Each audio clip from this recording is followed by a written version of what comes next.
premier podcast de l'année.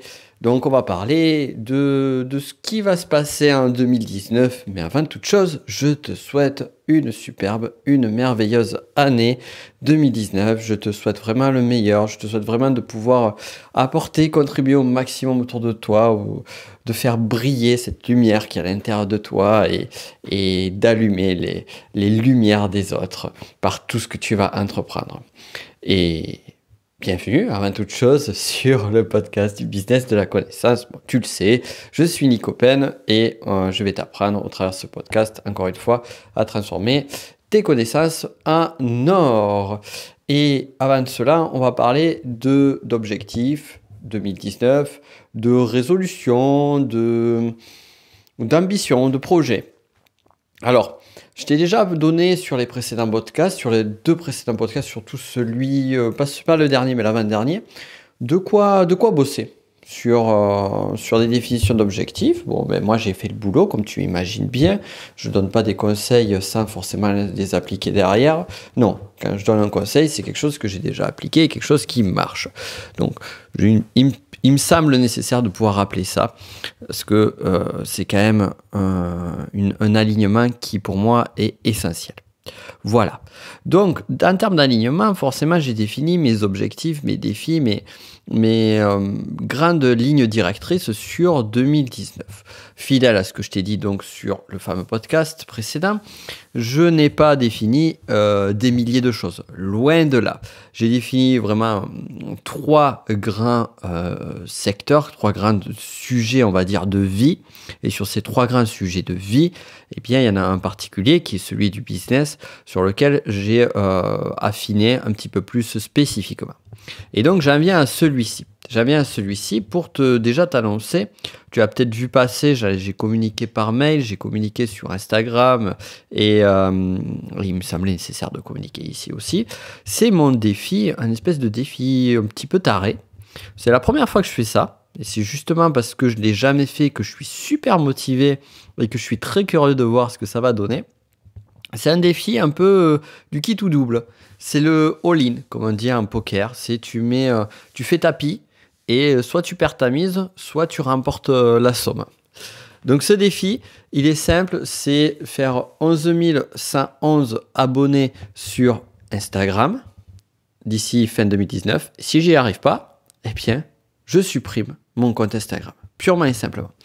Je reviendrai un petit peu plus en détail sur ce défi-là pour t'expliquer de quoi il en retourne. Mais avant cela, je vais aussi te parler des initiatives que je vais mettre en place au regard du podcast, puisque finalement, en 2019, j'ai vraiment envie de développer au maximum ces 2 plateformes, on va dire, de communication, de communication organique. Tu sais, je t'ai toujours parlé des trafics, du trafic organique, du trafic payant.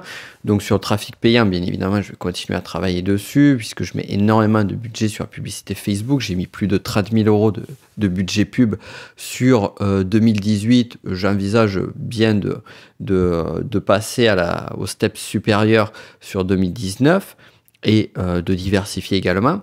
Mais sur le trafic organique, j'ai vraiment... C'est un besoin. Ouais, disons-le, c'est un besoin. J'ai besoin de diffuser du contenu. Je prends énormément de plaisir à diffuser du contenu régulièrement, du contenu tous les jours, comme je le fais là avec toi sur le podcast. Je prends énormément de plaisir à créer des podcasts. Donc, c'est là où je vais travailler plus sur ce côté-là. Donc, j'ai commencé avec une interview. Je ne sais pas si tu l'as vu, écouté. Si tu as écouté l'interview que j'ai faite de Yannick Alain sur ce podcast. Et je t'invite vivement à la faire parce que c'est une interview qui est très intimiste où où je lui pose vraiment des questions sur lesquelles moi-même je n'ai pas de réponse. Et je n'avais pas de réponse jusqu'à qu'il me les donne. Et je vais continuer à faire des interviews de la sorte. Donc ça aussi, c'est ce qui va changer aussi, ce qui va évoluer sur le podcast. C'est que bien évidemment, tu auras du contenu qui sera du contenu d'expertise, de mon expertise. Mais je vais aussi te partager les parcours et les expertises d'autres personnes qui sont dans le milieu du business de la connaissance ou qui sont dans des milieux qui pourraient nous aider à croître encore plus sur le business de la connaissance. Donc voilà, ça c'est déjà une chose qui est prévue pour 2019. Donc podcast, ça va continuer toujours de plus belle. Et donc maintenant, venons-en à l'autre point, Instagram. Instagram, qu'est-ce que je vais faire avec ce fameux Instagram? Donc, défi, comme tu l'as compris, 11 111 abonnés. Pourquoi? Parce que j'aime le chiffre 11. Tu le sais peut-être quand tu as vu mes formations, surtout ma fameuse formation qui est à 7,11 €, que j'espère que tu as suivi. Si tu ne l'as pas suivi, regarde encore une fois le lien juste en dessous. Tu n'as plus d'excuses. Voilà, donc ça, c'est ce fameux chiffre 11 moi, que j'aime bien. Et en fait, c'est tout simplement tripler mon audience. Là, aujourd'hui, sur Instagram, j'ai à peu près 3500 personnes qui me suivent et j'ai vraiment envie de pouvoir exploiter cette plateforme parce qu'elle me plaît beaucoup, elle a énormément de potentiel et elle permet de diffuser du contenu organique sous différents formats, le format post, le format vidéo. Voilà, j'aurais très bien pu choisir de faire croître ma chaîne YouTube. Je ne vais pas la laisser tomber non plus, mais j'aurais très bien pu choisir de faire croître ma chaîne YouTube, comme j'aurais très bien pu choisir d'aller sur Facebook, de développer Facebook. Or, Facebook, je te le dis de toi à moi, ça me saoule. Ça me saoule. Et YouTube, voilà, j'ai perdu, on va dire, le kiff dessus. Et je sais qu'Instagram, c'est une plateforme qui se développe énormément. Et comparativement à l'erreur que j'avais faite il y a quelques années en arrière, parce que je pense aujourd'hui à du recul que c'était une erreur, même si on apprend toujours de ces erreurs, il y a quelques années, j'étais à fond sur Snapchat. D'ailleurs, je retrouve les codes sur Instagram de Snapchat que j'adorais. Mais Snapchat, pourquoi j'ai arrêté Snapchat? Non pas parce que je m'ennuyais de la plateforme, parce que je l'adorais véritablement, mais parce que le public que je souhaitais viser n'était pas véritablement présent. C'est un public beaucoup plus jeune, une audience beaucoup plus jeune. Donc, c'est pour ça que c'est clairement pour ça que j'ai arrêté à un moment donné Instagram, parce que le retour sur investissement n'était pas intéressant. De même, Snapchat ne permettait pas d'avoir une viralité, puisque c'est quand même un réseau social, une plateforme intimiste, ne permettait pas de faire la viralité que peut permettre une plateforme de type YouTube, Facebook ou Instagram, en l'occurrence, qui sont faites justement pour ça. Instagram, je le vois. Je vois autour de moi quasiment tout le monde aujourd'hui utilise Instagram. Moi, je l'utilise, je le regarde régulièrement.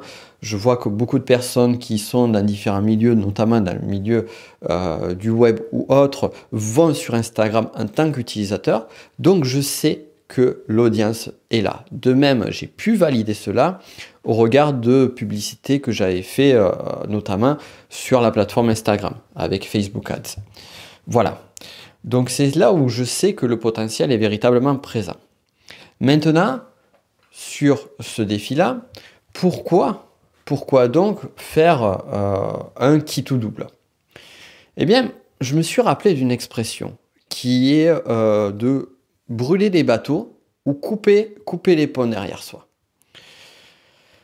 Cette expression, elle est simple, c'est comme au poker. C'est à un moment donné, tu fais le truc, tu te lances et t'as plus le choix, t'as plus de retour en arrière. Quand tu coupes le pont qui est derrière toi, tu peux plus revenir, tu peux plus rebrousser chemin.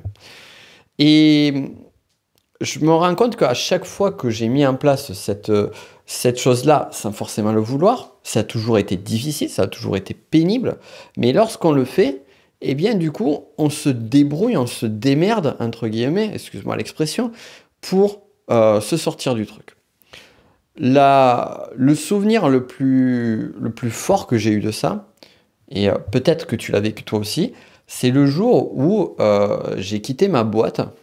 Pour tout te dire, j'avais même vu ça avec la RH parce qu'ils ne voulaient pas me faire une rupture conventionnelle. Donc je m'étais fait licencier de la boîte. Donc ça a été difficile quand même. Rien que l'acte, tu vois, même si c'était convenu. Donc, lorsque j'ai décidé de me faire licencier de la boîte, je savais que j'allais me lancer dans l'entrepreneuriat et à un moment donné, j'étais au pied du mur. C'est soit ça réussit, soit, eh bien voilà, c'est la loose. Bon, on a toujours des solutions de repli, comme on dit, mais du moment où j'ai pris cette décision-là, on va dire, il n'y avait plus de retour en arrière, véritablement. Et je pense que dans certaines situations, sur certains domaines, ça peut être vraiment bénéfique, salvateur, d'arriver sur une dynamique où tu te positionnes. Et tu te positionnes véritablement au point que finalement, quand tu es positionné, quand tu es aligné dans la vie, ça c'est une croyance personnelle, quand tu es positionné, quand tu es plus à tergiverser le cul entre deux chaises ou entre deux choix, et que tu dis c'est ça que je fais, point, c'est ça ou rien, eh bien les choses se passent. Je suis véritablement convaincu de ça. Et donc c'est aussi ce que j'ai voulu faire au travers de ce fameux défi, c'est je me dis voilà, c'est là, c'est tout ou rien. C'est tu le fais à fond ou tu dégages le truc et basta, on n'en parle plus. Donc c'est vraiment cette dynamique-là que j'ai en tête. Après, forcément, ça va me demander du travail, ça va me demander de l'énergie. Et cette énergie, à un moment donné, eh bien, si l'objectif n'est pas atteint, eh bien voilà, ça va être l'énergie qui va tomber à l'eau. Mais au moins, eh bien là, je sais que j'ai pas le choix. Je sais qu'il faut que j'y aille et que si je veux que ça marche, il faut absolument que j'atteigne cet objectif-là. Donc c'est pour ça que je vais expérimenter ça. Je vais expérimenter avec toi. Et c'est aussi un dernier point que j'avais découvert aussi récemment, qui m'avait beaucoup marqué, c'est de définir, et je t'en parlais aussi sur le podcast sur la définition d'objectif, c'est de définir ce fameux objectif qui te semble plus ou moins impossible. C'est le fameux viser les étoiles, dans le pire des cas, vous atterrirez sur la Lune.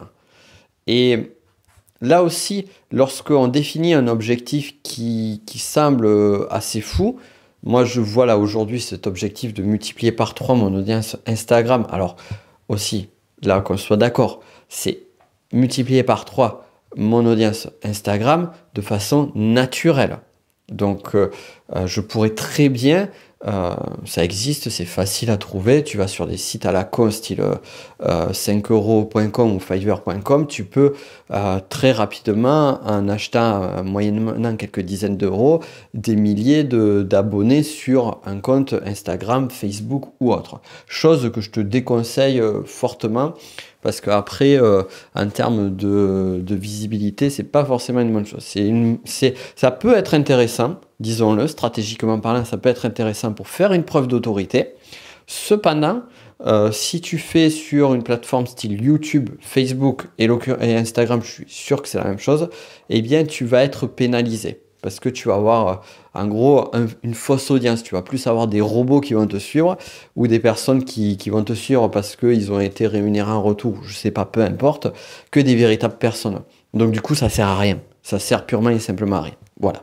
Petite parenthèse mise de côté. Donc il existe des méthodes comme ça, non naturelles, que j'appelle non naturelles, pour développer une audience. Mais c'est pas vraiment une audience. Moi, quand je te parle de 11 111 personnes, c'est une audience, c'est 11 111 humains. Donc, et humains qui sont venus de leur propre gré et par intérêt sur mon compte Instagram. Voilà donc tu es au courant de ce défi-là.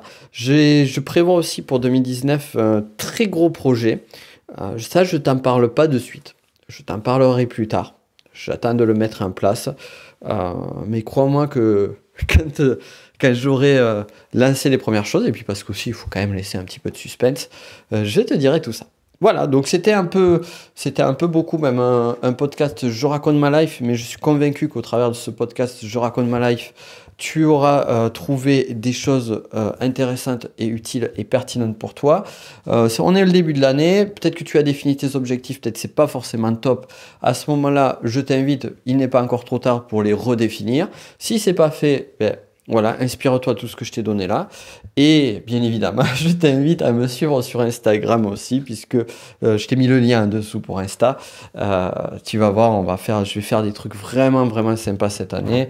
Je prévois des lives, je prévois du contenu régulier, des conseils réguliers. Je prévois aussi d'offrir des cadeaux. Bref, Je prévois pas mal de choses. Donc on se retrouve là et puis on se retrouve très rapidement sur le podcast et notamment avec des interviews régulières. Voilà, d'ici là, je te souhaite une excellente journée. Et puis si tu es sur iTunes, pense à me mettre une note, un 5 étoiles avec un petit commentaire. Ça serait juste utile pour m'aider à développer ce podcast et à t'apporter encore plus de valeur derrière. Allez, à très vite. Ciao.